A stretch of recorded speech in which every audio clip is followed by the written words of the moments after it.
24-ന്റെ തെരഞ്ഞെടുപ്പ് സംവാദ പരിപാടി ഇവിടെ രാഷ്ട്രീയം പറയാം ഇന്ന് മലപ്പുറത്താണ്. വൈകിട്ട് 4 മണിക്ക് പതിവ് പോലെ വൈകിട്ട് 4 മണിക്ക് മലപ്പുറം ടൗൺ ഹാളിന് മുന്നിലാണ് ഇന്ന് പരിപാടി നടക്കാൻ പോകുന്നത്. ഹാഷ്മി താജ് ഇബ്രാഹിം ചേരുന്നുണ്ട് മലപ്പുറത്ത് നിന്ന് വിവരങ്ങളുമായി. ഹാഷ്മി, വലിയ തെരഞ്ഞെടുപ്പ് ആവേശത്തിലാണ് മണ്ഡലം ഉള്ളത്. ഇന്നലെയൊക്കെ ഗംഭീര ചർച്ചയായിരുന്നു. സമയം പോരാതെ വരുന്ന സാഹചര്യം. ഇന്നും അത്തരത്തിലൊരു ചർച്ച നമുക്ക് പ്രതീക്ഷിക്കാമെന്ന് തോന്നുന്നു. പാനലിൽ ആരൊക്കെയാണ് ഹാഷ്മി? ഉറപ്പായും രാഷ്ട്രീയം അത്രത്തോളം വളരെ സജീവമായി ചർച്ച ചെയ്യപ്പെടുന്ന ഒരു മേഖലയിൽ കൂടിയാണ് നമ്മുടെ യാത്ര. നമ്മൾ കാസർഗോഡ് മുതൽ അല്ലെങ്കിൽ കണ്ണൂർ, വടകര, കോഴിക്കോട്, വയനാട് ഈ മേഖലകളിലൊക്കെ രാഷ്ട്രീയം വളരെ സജീവമായി, ഏറ്റവും സജീവമായി ചർച്ച ചെയ്യുന്ന മണ്ഡലങ്ങൾ കണ്ടു. അപ്പോൾ അതിൻ്റെ പിന്നാലെ നമ്മളിപ്പോൾ മലബാറിലേക്ക് എത്തിയിരിക്കുന്നു.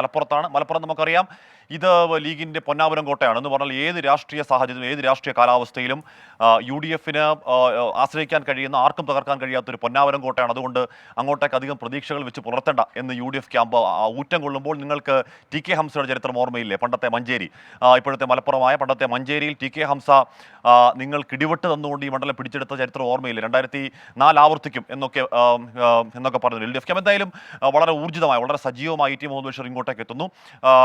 പൊന്നാനി, മലപ്പുറം അങ്ങോട്ടും ഇങ്ങോട്ടും ഒരു കൈമാറ്റം, സമതാനി അങ്ങോട്ട് പോവുകയും മീറ്റിംഗ് ഇങ്ങോട്ട് വരികയും ചെയ്യുന്നു. അപ്പോൾ ടി മുഹമ്മദ് ബഷീർ വളരെ സജീവമായി പ്രചരണ രംഗത്തുണ്ട്.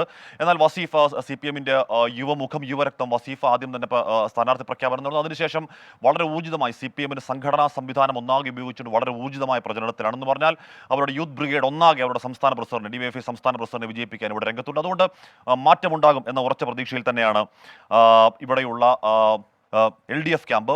പൗരത്വ വിഷയമടക്കമുള്ള എല്ലാ വിഷയങ്ങളും ഇവിടെ ചർച്ചയാകുന്നുണ്ട് എന്ന് പറഞ്ഞു കഴിഞ്ഞാൽ പൗരത്വ വിഷയം ഏറ്റവും കൂടുതൽ ചർച്ചയാകുന്ന മണ്ഡലങ്ങൾ ഒന്നൊരു പക്ഷേ ഇത് തന്നെയാണ്. ഇലക്ട്രൽ ബോണ്ട് അഴിമതി അടക്കം, അരവിന്ദ് കെജ്രിവാൾ അടക്കം ദേശീയ രാഷ്ട്രീയ പ്രശ്നങ്ങളൊക്കെ വളരെ ആഴത്തിൽ മനസ്സിലാക്കുന്ന വോട്ടർമാർ, അത് ചർച്ച ചെയ്യുന്ന വോട്ടർമാർ. അപ്പോൾ സ്വാഭാവികമായും നമ്മുടെ 4 മുതൽ 5 വരെയുള്ള നമ്മുടെ ചർച്ചയിൽ പോയ മണ്ഡലങ്ങൾ കണ്ടതുപോലെയുള്ള വീറും വാശിയൊക്കെ ഉണ്ടാകും. റീജിത്ത്, നമുക്കറിയാം സമയപരിമിതിയുണ്ട്. 1 മണിക്കൂർ കൊണ്ട് ഈ പറയുന്ന പ്രശ്നങ്ങളൊന്നും പറഞ്ഞു തരാൻ കഴിയില്ല, മണ്ഡലത്തിൻ്റെ പ്രശ്നങ്ങൾ പറഞ്ഞു തരാൻ കഴിയില്ല. അപ്പോൾ വോട്ടർമാർ പ്രശ്നങ്ങൾ കൂട്ടത്തോടെ ഉന്നയിക്കാൻ ശ്രമിക്കും. കുറച്ച് ബഹളങ്ങൾ ഉണ്ടാകുന്നു. അത് രാഷ്ട്രീയ പോരിൻ്റെ ചൂടിൻ്റെ ഭാഗമായിട്ടുണ്ടാകുന്ന വീറും വാശിയുമാണ്. ഇന്ന് നമ്മുടെ മുസ്ലിം ലീഗിൽ നിന്നും യൂത്ത് ലീഗ് നേതാവ് TP അഷ്റഫ് അലി, CPMൽ നിന്ന് ശ്യാമപ്രസാദ്, BJPയിൽ നിന്ന് ശ്രീപ്രകാശ്, 3 യുവാക്കളാണ്, യുവരക്തങ്ങളാണ് മണ്ഡലത്തിൻ്റെ കാര്യം പറയാൻ വരുന്നത്.